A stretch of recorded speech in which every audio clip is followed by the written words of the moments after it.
अरे रोना था तो शहीद मोहन शर्मा के लिए रोते, बाटला हाउस के आतंकवादियों के लिए रोना आता है।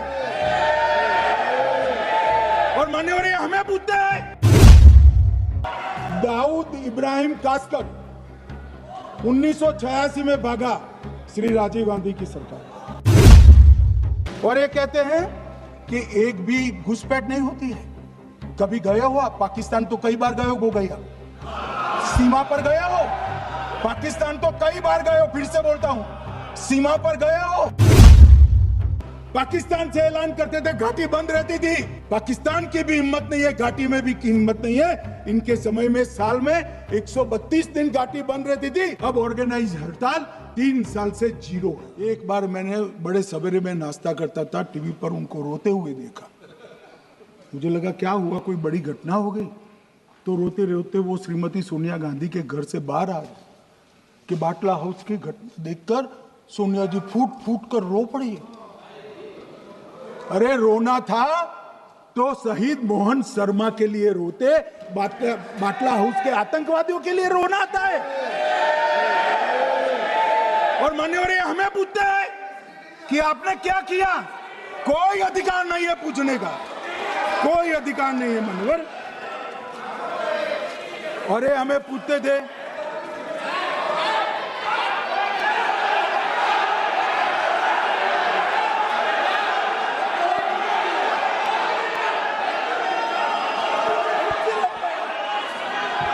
मान्यवर अभी 25% बाकी।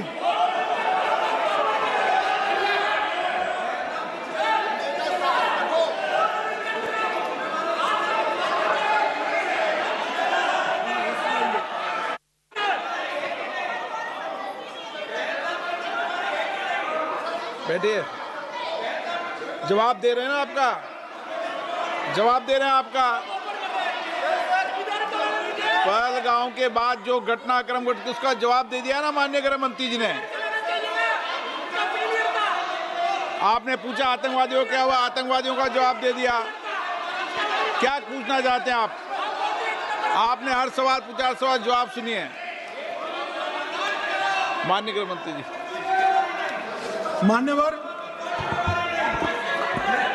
मान्यवर इन लोगों को कल ऐसा था कि ये जो बेसरन के गुनहगार है वो पाकिस्तान भाग गए, तो बड़े आवाज से पूछते थे भाग गए भाग गए भाग गए, गृहमंत्री क्या करता है, जिम्मेदारी ले।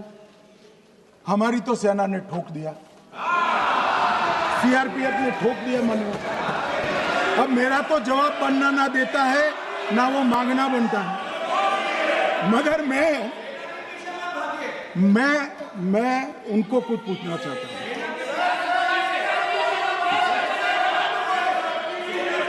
मान्यवर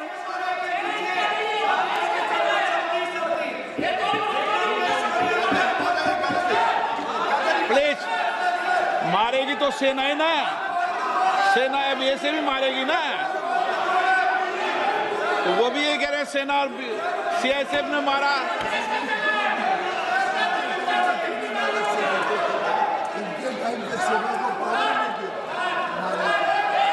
मान्यवर ये कहते हैं, साहब इसको बिठाओ जरा।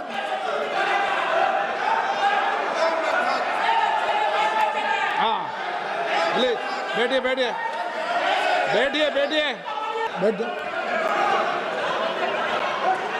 मान्यवर ये पूछ रहे थे कि क्यों भाग गए।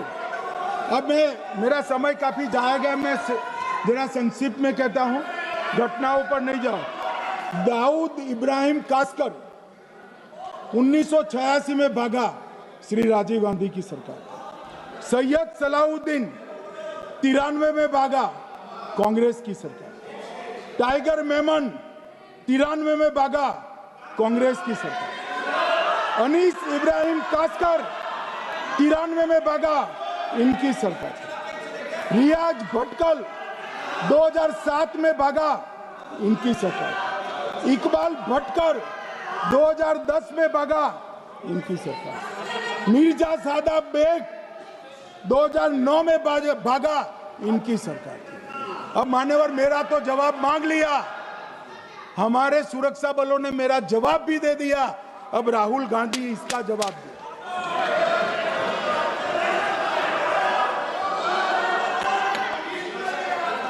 मान्यवर, अब मैं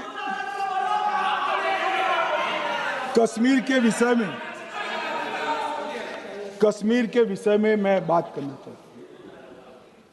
कल कहते थे कि गृह मंत्री ने भाषण किया था कि 370 की कलम जाएगी तो आतंकवाद कम हो जाएगा।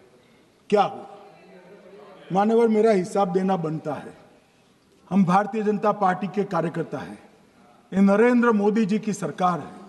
हम जवाबदेह होते हैं जनता के प्रति, संसद के प्रति और देश के हितों के प्रति। मैं आज देश की जनता के सामने 2004 से 14 और 2015 से 25 10-10 साल का लेखा जोखा रखना चाहता हूं। 2004 से 14 में अखंड सोनिया मनमोहन की सरकार थी 10 साल की, और 15 से 25 अखंड रूप से नरेंद्र मोदी जी की सरकार। कश्मीर में टेरर इंसिडेंट 7,217 हुए थे 2004 से 14 में। 70% की कमी के साथ 2150 हो गए 1525। नागरिकों की मृत्यु 2004 से 14 में 1770 हुई, 2015 से 25 में कम होकर 357 हो गई, 80%।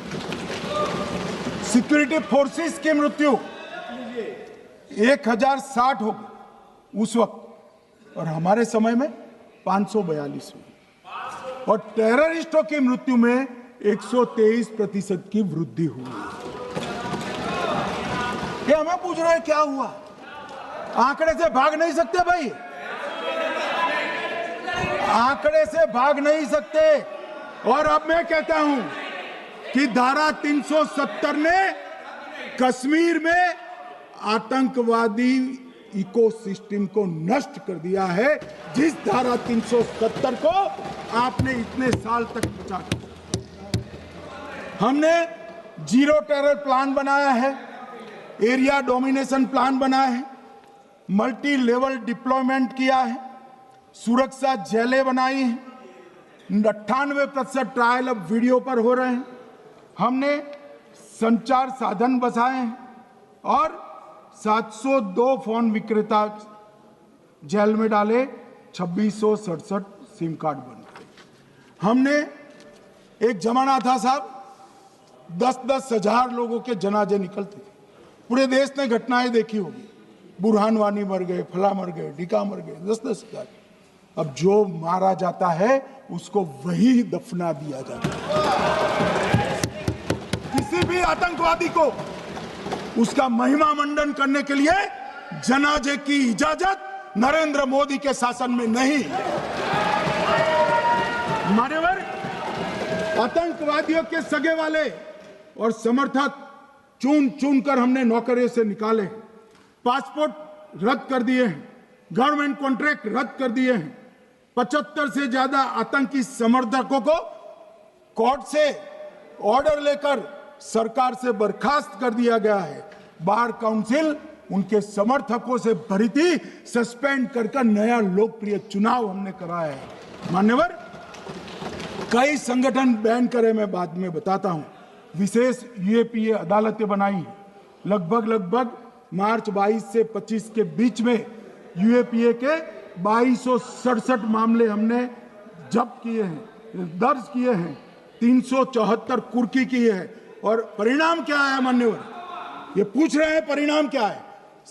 शुतुरमुख वृत्ति से अगर मिट्टी में सर रखकर बैठोगे तो कुछ नहीं, सूर्य भी नहीं दिखेगा। मान्यवर, परिणाम आया है। पहले ऑर्गेनाइज्ड टाउन पेल्टिंग साल की 2654 होती थी एवरेज इनकेस में। कितनी मान्यवर? 2654 पथराव होते हैं। 2024 में 0 हो गए। मान्यवर, ऑर्गेनाइज हड़ताल पाकिस्तान से ऐलान करते थे, घाटी बंद रहती थी। पाकिस्तान की भी हिम्मत नहीं है, घाटी में भी हिम्मत नहीं है इनके समय में साल में 132 दिन घाटी बंद रहती थी। अब ऑर्गेनाइज हड़ताल 3 साल से 0 है। मानव स्टोन पेल्टिंग में नागरिकों की मृत्यु हर साल 112 होती थी। 3 साल से नागरिकों की मृत्यु 0 है। मान्यवर जख्मी होते थे 6235 लोग स्टोन पेल्टिंग में, आज 0। मान्यवर आज मैं बताता हूं, एक समय में हुर्रियत के नेताओं को यहां वीआईपी ट्रीटमेंट मिलती थी, हुर्रियत के साथ चर्चा करते थे और ये हुर्रियत वाले आते थे, रेड कारपेट पूरा रोड खाली कर कर सीधा आता था और मनमोहन सरकार के दूत इनके साथ चर्चा करते थे। सारे हुर्रियत के कंपोनेंट हमने बैन कर दिए हैं, सारे जेल की सलाखों के पीछे। हम कोई हुर्रियत से बात करना नहीं चाहते। मैं सदन में नरेंद्र मोदी जी की नीति दोहराना चाहता हूं।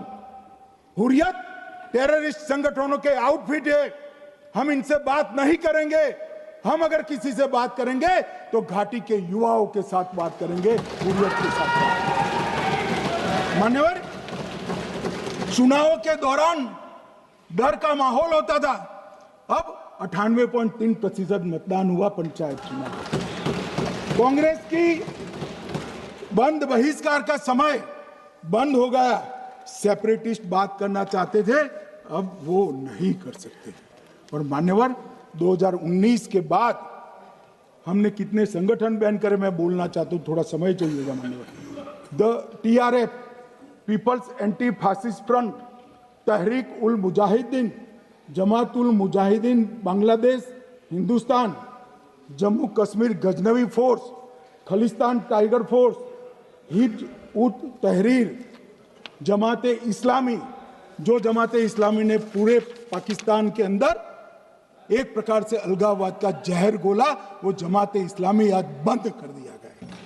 Jammu Kashmir liberation front, Jammu Kashmir democratic freedom party, Muslim league Jammu Kashmir, Tehreek Hurriyat, Muslim conference सुमजी गुट, Jammu Kashmir national front, Jammu Kashmir people's freedom league, Jammu Kashmir people's league, Jammu Kashmir Ittehadul Musalman Awami action committee, Sikh for justice और पॉपुलर फ्रंट ऑफ इंडिया को भी हमने बैन किया। और ये शांति ऐसे नहीं हुई है। और ये कहते हैं कि एक भी घुसपैठ नहीं होती है। कभी गए हो आप पाकिस्तान? तो कई बार गए हो गया, सीमा पर गए हो पाकिस्तान, तो कई बार गए हो। फिर से बोलता हूं, सीमा पर गए हो, सीमा के माध्यम से पाकिस्तान गए हो। हमारे जवानों की कठिनाई देखो साहब, -43 डिग्री में पहाड़ पर रहकर नदी नालों के बीच में चौकी करते हैं। कोई घुस गए तो क्या हुआ? कोई घुस गया वो बचेगा नहीं। यहां हम उसको या तो अरेस्ट करेंगे या तो एनकाउंटर में वो मारा जाएगा, बचेगा कोई नहीं। इनको सीमा की भौगोलिक कठिनाइयां मालूम नहीं।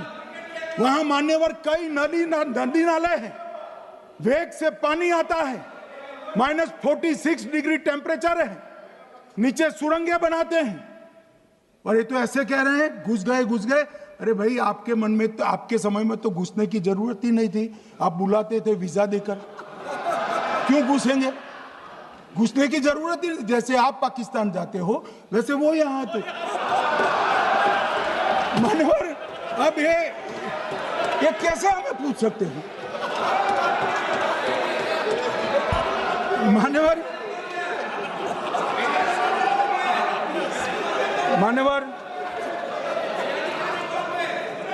मैं समझ रहा हूं, मान्यवर मैं समझ रहा हूं, पोटा का विरोध करने वाले को नरेंद्र मोदी की आतंकवादी विरोधी नीति नहीं पसंद आई। मैं समझ रहा हूं, पोटा रद्द करने वाले को नरेंद्र मोदी जी की एंटी टेरर नीति पसंद नहीं आई। मैं समझ रहा हूं, टेररिस्टों का बचाव कर वोट बैंक बनाने वालों को एक कोई नीति पसंद नहीं आएगी। मानवर इसका विरोधी होना है। परंतु मैं आज एक बात यहाँ सदन के सामने आपके माध्यम से सदन को और दुनिया को बताना चाहता हूँ मान्यवर, ये नरेंद्र मोदी सरकार है। टेररिज्म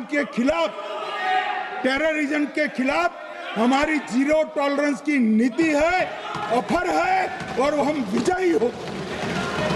और मान्यवर, मैं फिर से अंत में ऑपरेशन महादेव में जुड़े हुए सेना, सीआरपीएफ और जम्मू कश्मीर पुलिस के सभी जवानों को दो हाथ जोड़कर प्रणाम कर बहुत बहुत साधुवाद।